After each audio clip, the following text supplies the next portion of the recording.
kind of difficult to be certain about most of the details of Muhammad's life because the historical sources are so late. Our earliest detailed biographical source on Muhammad's life is Ibn Ishaq's Sirat Rasulullah, which was written more than a century after Muhammad died. And we don't even have what Ibn Ishaq actually wrote. We only have an edited version by Ibn Hisham. And Muslims don't even pay much attention to Ibn Ishaq. The sources they used to learn about Muhammad, their main hadith collections, were written 2 to 3 centuries after he died. So we're dealing with some very late material. But if we take the Muslim sources at face value, the story of Muhammad's life goes something like this. He was born around 570 AD in a city called Mecca in what is now Saudi Arabia. His father, Abdullah, died before he was born, and his mother, Amina, died when he was 6 years old. After the death of his grandfather, Muhammad was raised by his uncle, Abu Talib, leader of the Banu Hashim clan. While he was still young, Muhammad began working in the Meccan caravan trade, which put him in contact with diverse religious traditions. When he was 25, he married a wealthy widow, Khadija, who was 15 years older than he was. With more leisure time, Muhammad developed the habit of retreating to a cave on Mount Hira for prayer and reflection, as was common for the polytheists of the Meccan Quraysh tribe. So it seems that Muhammad was very interested in religious matters long before anyone believed he was a prophet. During one of his yearly retreats, Muhammad became convinced that a jinn or a demonic spirit had possessed him and had ordered him to recite some verses. The verses said, "Read in the name of your Lord who created man from a clot of blood.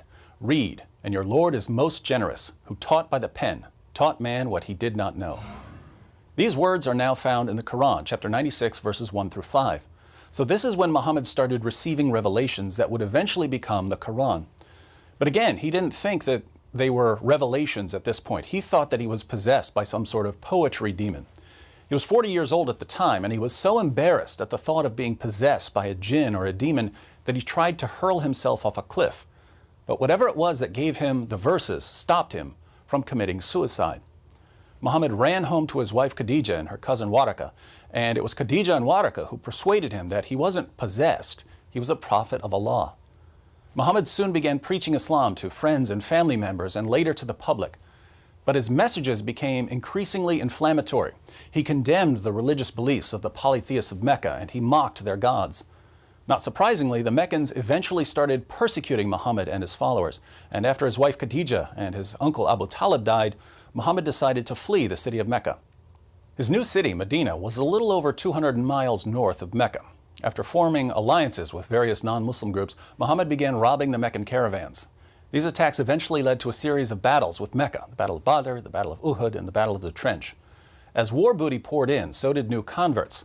The growing Muslim army allowed Muhammad not only to subdue Mecca, but to subdue the rest of Arabia as well.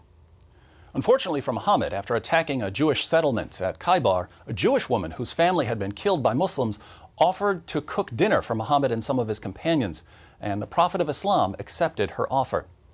But the food she gave him was poisoned. Muhammad spit the food out, but according to Muslim sources, the poison caused some sort of internal damage, which led to severe pain and ongoing medical problems. Muhammad suffered an agonizing death a few years later in 632.